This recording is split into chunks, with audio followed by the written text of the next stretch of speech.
오늘 읽으실 하나님 말씀 야고보서 2장 14절에서 26절입니다.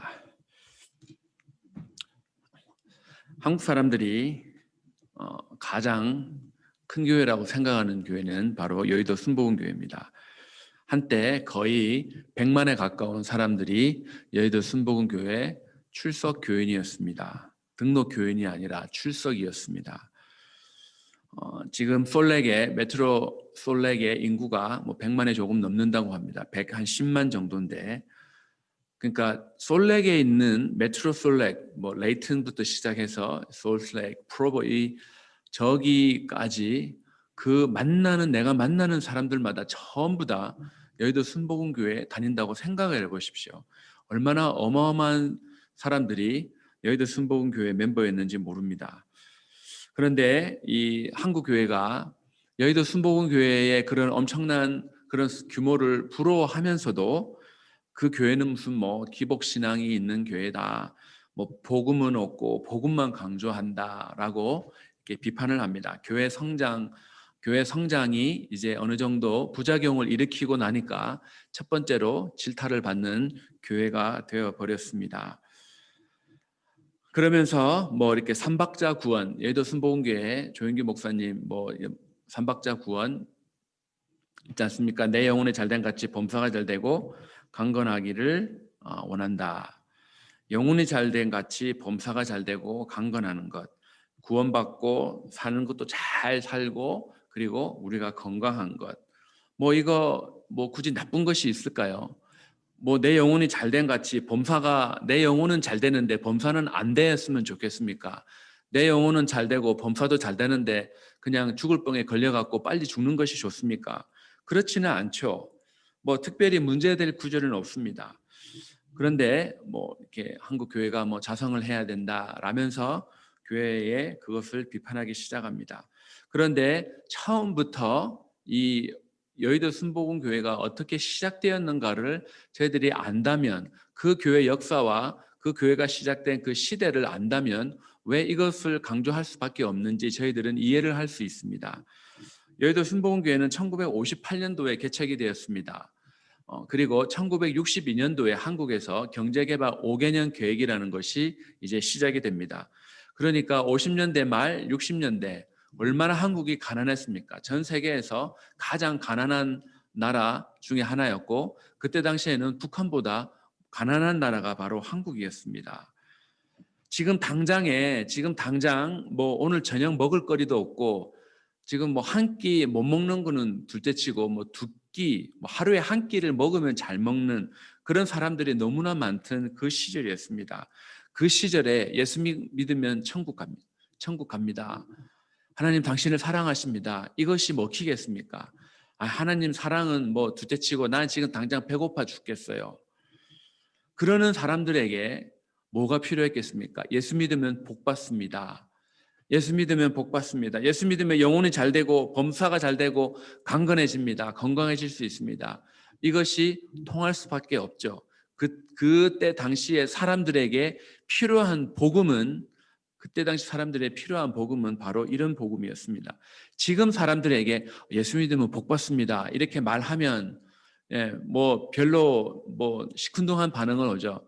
아니, 자기가 보니까 자기 공부 열심히 해서 좋은 학교 나와서 좋은 직장 잡아서 자기 주식 투자해서 돈도 많이 벌고 부동산 투자해서 돈 많이 버는데 나 보고 안 받아도 저 예수 믿는 사람들 나보다 훨씬 더 가난하게 사는데 나는 안 믿어도 돼요. 자수성가한 사람들 주위에 얼마나 많습니까? 예수 믿고 복 받는다, 예수 믿고 천국, 나는 죽어서 가는 천국보다 지금 내가 살고 있는 이 땅의 천국이 너무 좋습니다. 그러지 않겠습니까? 그 사람에게 필요한 것이 무엇인가? 당장 지금 필요한 것이 무엇인가? 그것을 제공해 주었던 것이 바로 그 시대적인 복음이었습니다. 하나님 당신을 사랑하십니다. 눈앞에 먹을 것이 없는 가난한 사람들에게는 그 말보다는 예수 믿으면 복 받습니다. 이 말이 더 마음에 와닿았을 것입니다. 한동안 북한의 국수 공장, 쌀 공장 그것을 짓는 것이 한국 교회가 북한 선교를 하는 그런 것의 유행이었습니다. 그런데 또 뭐 북한에 왜 퍼주냐, 그거 뭐 빵 국수 줘봐야 인민들에게 돌아가는 것이 아니라 군인들에게 다 나간다. 그 뭐 쓸데없는 짓 하지 마라. 그리고 어차피 공장은 다 뺏길 거다. 그들은 뭐 빵만 받지, 그들은 예수는 믿지 않을 거다. 복음은 받아들이지 않을 거다. 라면서 딴지를 걸기도 했습니다. 그들에게 가장 필요한 것이 지금 복음이기는 하지만, 그러나 그 복음이 들어갈 때 뭔가 다른 것이 매개체가 들어가야 되지 않겠습니까? 처음부터 교회를 나는 예수 믿기 위해서 오늘부터 교회를 가야 되겠다, 그래 생각하는 사람들이 있을까요? 그냥 뭔가 내가 마음에 뭔가 이렇게 허전해서 뭔가 채우기 위해서, 아니면 내가 아픈데 교회라도 가면 혹시 기도받고 낫지 않을까, 아니면 뭔가 내가 힘든데 새로운 사업을 시작했는데 교회 가면 뭐 사람들이 많으니까 뭐 내 비즈니스를 좀 도와주지 않을까, 아니면 또 뭔가 교회 가면 뭐 많은 사람들을 만나니까 뭐 이런 거 하는데 유리하지 않을까, 뭔가 다른 이유로 다 자기의 필요를 채움받기 위해서 교회로 찾아오는 사람들 많았습니다. 그런데 이런 상황에 있어서 그냥 우리들이 그들의 의도를 뻔히 안다고 그들에게 당신은 교회 오지 마세요라고 할 수 있겠습니까? 그들에게 필요한 것을 채워주는 것이 바로 믿는 사람들이 해야 될 일이었습니다. 특별히 오늘 이 야고보가 저희들에게 편지를 쓴 이 당시에, 그 당시에 보면 교회 안에 너 지금 먹을 것이 없구나, 너 지금 이렇게 추운데 입을 옷이 없구나, 따뜻하게 해, 좀 어디 가서 뭐 이렇게 먹어, 배고파 먹어, 말만 했지 그들이, 나머지 사람들이 아무런 행동도 하지 않았습니다. 그래서 그런 상황에 있는 사람들에게 네가 그들의 그런 필요를 보고도 아무 일도 도와주지 않으면, 아무런 행동을 취하지 않으면 네가 갖고 있는 믿음은 헛것이라 라고 이야기합니다. 너의 그 믿음은 죽은 믿음이다 라고 이렇게 이야기를 합니다. 나는 예수 믿는 사람입니다, 나는 크리스찬입니다 라고 고백을 하는 사람이나 그런 사람들이 모인 그런 공동체가 보여주어야 되는 모습이 어떤 모습인가, 정말로 뭔가 필요한 사람들에게 그들의 필요를 채워주어야 한다는 사실입니다. 그런데 오늘 이렇게 이야기했습니다. 15절에서 너희가 만일입니다. 만일 형제나 자매가 헐벗고 일용할 양식이 없는데, 뭐 옷을 하나도 안 걸친 사람은 없을 것이고, 뭐라도 뭐 집에 진짜 아무것도 없는 사람이 있을지 몰라도 지금 최악의 상황을 지금 염두에 두고 한 말입니다. 그런데 이 정도로 힘든 사람이 있는데 교회에서 아무것도 하지 않는다, 아무런 조치를 취하지 않는다, 그러면 그 나머지 교회 공동체의 멤버들의 믿음은 도대체 무엇을 믿는 믿음인가? 그들이 믿는 하나님은 도대체 어떤 분인가? 하나님을 어떻게 믿고 있기에 저들이 아무런 행동을 취하지 않는가? 진정한 믿음의 소유자라면, 하나님이 어떤 분인지를 아는 사람이라면 말만 하는 것이 아니라 하다못해 내가 입고 있던 이 옷이라도 그에게 주고 한 끼 따뜻한 밥 한 끼 먹으라고 돈을 얼마라도 찔러주고, 아니면 같이 데리고 가서 밥을 먹는 것, 그래야 신앙 공동체가 아니냐, 그래야 과연 네가 믿음이 있는 사람이 아니냐라고 이렇게 도전합니다.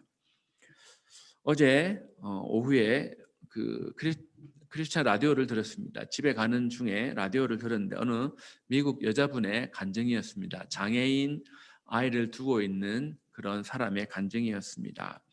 장애인을 데리고 사는 부모들이 가장 싫어하는 두 가지 말이 있는데, 그 말이 어떤 것인지 아느냐? 특별히 크리스찬 장애인 아이를 가진 부모가 다른 크리스찬들로부터 듣기 싫어하는 말 두 가지가 있습니다. 그것이 바로 뭐냐 그러면 기도할게요, 기도하고 있습니다, 이 말과 하나님이 감당하지 못할 시험은 허락하지 않습니다 라는 이 말이라고 합니다. 그 말은 뭡니까?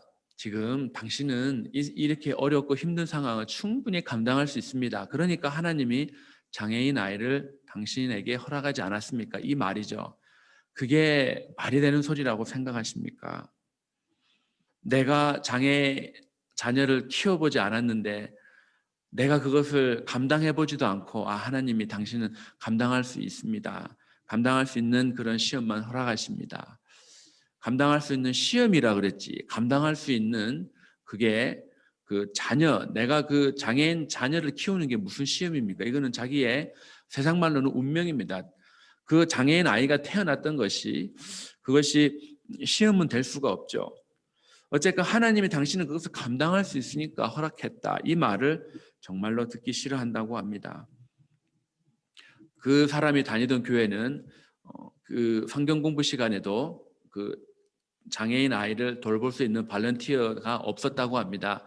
수차례 여러 번 건의를 했었어도 교회에서 그 누구도 발런티어를 하지 않았다고 합니다. 이런 사람들에게 있어서 주일날 교회에서 1시간 예배 드리는 시간, 아니면 주중에 성경 공부하는 그 1시간, 1시간 반의 그 시간, 그들에게 있어서 하나님 말씀을 배우는 것도 있지만 그들에게 있어서는 그 장애인 아이를 돌보는 것으로부터 잠깐 휴식을 취하고 아무런 그거 없이 그냥 마음 편하게 다른 사람들과 함께 정상적인 생활을 할 수 있는 그 시간이라는 것입니다. 그 시간을 채워줄 수 있는 교회, 그런 교회를 찾았는데 자기 교회에는 그것이 없었고 자기 집에서 떨어진 다른 교회에서 제공을 해서 그 교회를 나갈 수밖에 없었던 그런 안타까운 사연도 있다고 합니다. 지금 야고보가 초대교회의 교인들에게, 아니면 이 시대를 살아가는 저희들에게 하고 싶은 말이 바로 이것이었습니다. 누군가가 어떤 도움이 필요하면 그냥 말만 하는 것이 아니라 행동으로 보여주는 것, 행동으로 그 장애인 자녀를 가진 부모에게 그냥 한 달에 한 번씩이라도 내가 뭐 장을 그로서리를 봐줄까요? 아니면 아이를 우리가 봐줄 테니까 두 부부가 가서 오래간만에 그냥 바람이라도 쐬고 오세요. 그 교회 안에 그런 지체들이 있다면 그것을 제공하는 그런 것이 얼마나 그들에게 큰 도움이 되는지 모른다고 합니다.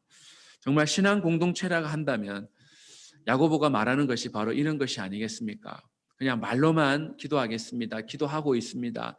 이것이 아니라 하나님이 그 장애가 해결되지 않도록 태어나게 모든 것을 지금 상황을 주관하고 계신데, 하나님이 원래부터 장애를 안 주시려면 안 주실 수 있는데 그에게 그 가정에 태어나게 하신 것은 바로 나머지 신앙 공동체가 함께 그 자녀를 돌보라고 주시었다는 것입니다. 저희들은 말만 하는 것이 아니라 행동으로 뭔가를 이렇게 보여줘야만 합니다. 아브라함이 하나님에 대한 믿음은 있었습니다. 믿음이 있었는데 그 이삭을 번제로 바치라. 하나님, 나는 하나님은 당신을 믿습니다. 그런데 이삭은 건드리지 마세요. 얘를 통해서 후손이 날 텐데 얘를 번제로 드리면 어떻게 또 후손이 나겠습니까? 내 지금 진짜 이제는 나와 내 아내가, 특별히 제 아내는 이제는 뭐 아이를 가질 수가 없습니다. 그러니까 이 아이는 건드리지 마세요. 그렇게 말할 수 없다는 거죠. 정말 하나님이 어떤 분인지 알고 하나님이 하신 말씀에 능력이 있다는 것을 안다면 이 아브라함은 예하고 순종할 수밖에 없고, 아브라함은 그 이삭을 죽이기 위해서 번제물로 그 칼을 들을 수밖에 없는 행동이 반드시 나온다는 것이었습니다. 지금 야고보는 이 아브라함의 예를 들기는 했지만 사실 지금 야고보서 1장부터 5장까지 다 한번 읽어보십시오. 읽어보시면 지금 야고보가 교회 안에 있는 사람들에게 요구하는 것이 이 아브라함이 자기 아들 이삭을 바치는 것과 같이 엄청난 것을 요구하고 있지 않습니다. 그냥 1장부터 쭉 읽어보시면 교회 안에서 사람들에게 화내지 말라는 거죠. 그냥 네 성질대로 안 된다고 화내지 말고, 사람들에게 그 화난 상태에서 말 함부로 하지 말고, 그리고 경제적으로 힘든 사람이 있으면 가끔씩 밥 한 끼 사주고, 세일할 때 좋은 물건 싸게 살고 있으면 옷도 이렇게 사주고, 그렇게 지금 하라는 것입니다. 그냥 이게 그냥 큰 것을 요구하는 것이 아니라 네 수준에서 할 수 있는 것을 지금 요구하고 있습니다. 저는 목회자로서 특별히 교회를 섬기는 담임 목사로서 때로는 하나님이 저한테 그렇게 해줬으면 좋겠습니다. 그냥 제가 감당할 수 없을 정도로 많은 돈다발을 그냥 저에게 부어주시는 겁니다. 뭔가 이렇게 힘든 성도들을 볼 때, 경제적으로 힘든 그런 성도들을 볼 때, 그리고 그 경제적인 어려움을 통해서 다른 뭔가를 조치를 취하는데 기도하겠습니다. 하나님 또 다른 길을 열어주시겠죠. 이 말이 그렇게 도움이 못 된다는 거죠. 물론 그냥 그 순간 잠깐 위로가 되겠지만 그냥 지금 이 사람은 뭔가 지금 실질적인 도움이 없으면 무너질 수밖에 없는 그런 상황에 있는 성도들을 보고 목사가 하나님께서 도와주실 것입니다. 하나님께서 길을 내실 것입니다. 하나님께서 이거 감당할 수 있기 때문에 허락했으니까 그냥 조금만 더 참고 기도해 봅시다. 이게 큰 위로가 안 된다는 거죠. 뭔가 도와주고 싶을 때 저희들이 그들에게 실질적인 도움을 줄 수 있는 것, 그래서 그 혼자 실질적으로 도움을 줄 수 있는 경우도 있고 다른 교회 공동체 모두가 실질적인 도움을 줄 수 있는 그런 것, 하나님이 저희들에게 요구하는 것이 바로 이런 것 아니겠습니까? 저희 교회 안에 누구라고 꼭 지칭해서 말을 하지 않아도 사람들은 누가 가장 많은 도움이 필요한지 대부분 짐작은 하실 수 있습니다. 그리고 누가 저 사람이 헐벗었는지, 누가 저 사람이 입을 옷이 없는지 그것은 보면 금방 알 수가 있습니다. 하나님께서 저희 이 교회를 통해서 우리 성도들을 통해서 그런 실질적인 행함이 있는 그런 믿음을 교회 안에서 먼저 보여주고 또한 그것이 넘어서서 이 지역 사회 안에서 이 커뮤니티 안에서 저 유타 한마음 교회라는 데서는 저렇게 우리 커뮤니티를 향해서도 뭔가 하는구나 라면서 그들이 주의 몸된 교회를 보고 또한 칭찬을 하는 그런 소리를 들을 수 있도록 저희들이 행함이 있는 그런 믿음으로 주의 말씀에 반응하기를 주의 이름으로 축원합니다. 기도하겠습니다. 좋으신 하나님 감사합니다. 하나님, 저희들 주위에 교회 안에 그리고 교회 밖에 너무나 많은 손길들이 우리를 좀 도와주시오, 우리를 좀 도와주시오라고 손짓을 합니다. 하나님, 그것이 우리 귀에 실제적으로 들리지 않아도 지금 점점 추워지고 있는 이 상황 가운데 유타의 그런 이 매서운 겨울이 왔을 때 무엇이 행함이 있는 믿음을 실천하는 것인지 저희들에게 친히 알려주시고 주의 몸된 교회에서도 교회가 가지고 있는 리소스를 통하여서 그 교회 안과 교회 밖의 사람들에게 행함이 있는 믿음을 보여줄 수 있도록 주님 크신 은혜 부어 주시옵소서. 감사합니다. 예수님의 이름으로 기도합니다. 아멘.